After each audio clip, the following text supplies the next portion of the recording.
Praise the lord. మన ప్రభువైన వంటి యేసుక్రీస్తు పేరిట ఈ లైవ్ చూస్తున్న మీ అందరికీ ప్రభు పేరిట నా హృదయపూర్వకం వంటి వందనాలు తెలియపరుస్తూ ఉన్నాను. అందరికీ వందనాలు.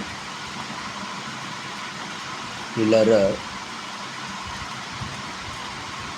పరిశుద్ధ గ్రంథంలో ఆదికాండం మొదట 2-3 అధ్యాయాలు మనం చూసినట్లయితే ప్రభు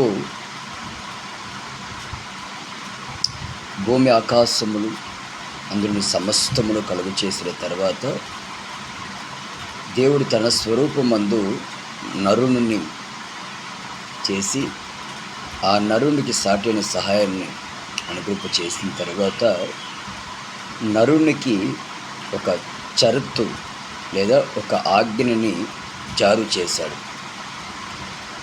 నరునికి ఒక షరతు లేదా ఒక ఆజ్ఞని దేవుడు నియమించినప్పుడు మొదట మానవుడైనటువంటి ఆదాము అవ్వలు ఆ ఆజ్ఞని అతిక్రమించుట ద్వారా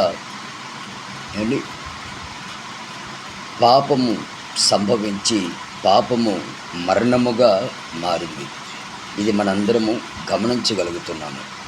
అవును, ఇందుచేత దేవుడు ఆజ్ఞాపించినటువంటి ఆజ్ఞల్లో నుండి అవ్వ ఆదాము దేని చేత వారు తప్పిపోయారని మనం కాస్త ఆలోచించేటట్లయితే ప్రియులారా గమనించండి. ప్రతిరోజు చల్లపూట దేవుడితో ఉన్న వారి సహవాసము, దేవుడితో ఉన్న వారి సహజీవనము, దేవుని ద్వారా ప్రతి చల్లపూట ప్రతిరోజు ప్రతి దినము చల్లపూట బోధించబడి ఉపదేశించబడి మరి దేవునితో సహవాసాన్ని కలిగి ముఖాముఖిగా దేవుని చూడగలిగినటువంటి అవ్వ ఆదాములు ఎలాగా ఆజ్ఞను అతిక్రమించగలిగారు? ఎలా దేవునికి వ్యతిరేకంగా దేవునికి విరోధంగా ఎలా ఇంత ఘోరమైనటువంటి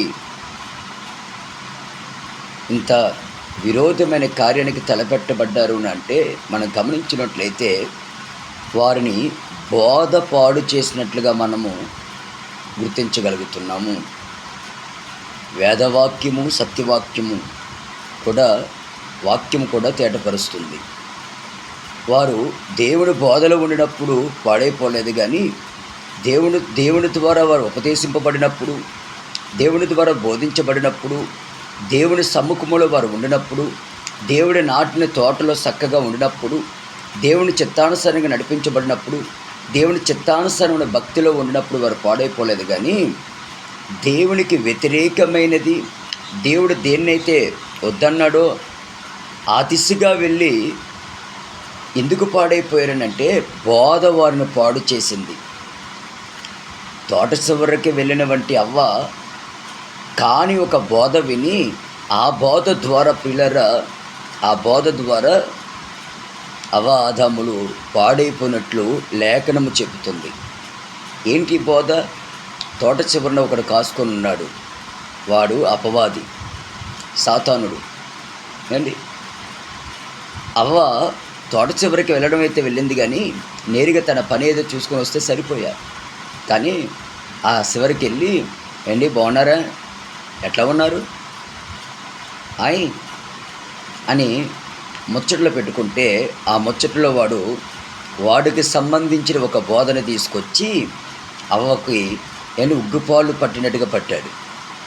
బోధ విన్న అవ్వ ఏం చేసిందంటే దేవుడు ఏదైతే తినవద్దన్నాడో, ఏదైతే చేయవద్దన్నాడో, దేన్నైతే కాదన్నాడో దేవుడు దానినే వెళ్ళి తీసుకొని కొన్ని త్రెంచుకొని కొన్ని తిని కొన్ని ఒళ్ళో పెట్టుకొని తీసుకెళ్ళి తన భర్త అయినటువంటి ఆదాముకి ఇచ్చింది. ఆదాము కూడా భార్య మమకారములో పడి చక్కగా అవ్వ తెచ్చింది కదని అది ఏ ఫలమని చూడకుండా చక్కగా తినేసి ఇప్పుడు ఇద్దరు కలిసి దిగంబరులుగా మారారు. వారు దిగంబరులుగా మారేదాకా వారికి తెలియలా బోధ యొక్క పరిస్థితి ఎలా ఉందని.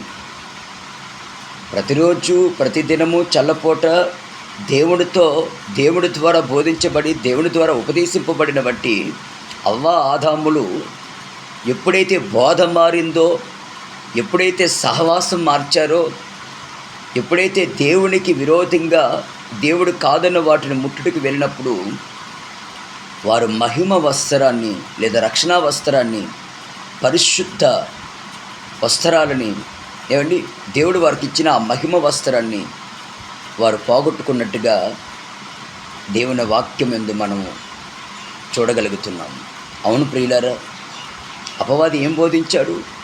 అప్పటికే దేవుని స్వరూపంలో ఉన్నటువంటి అవ్వ ఆదాముతో, దేవుని పోలికగా ఉంటున్నటువంటి అవ్వ ఆదాముతో అపవాది ఏమి బోధించాడు?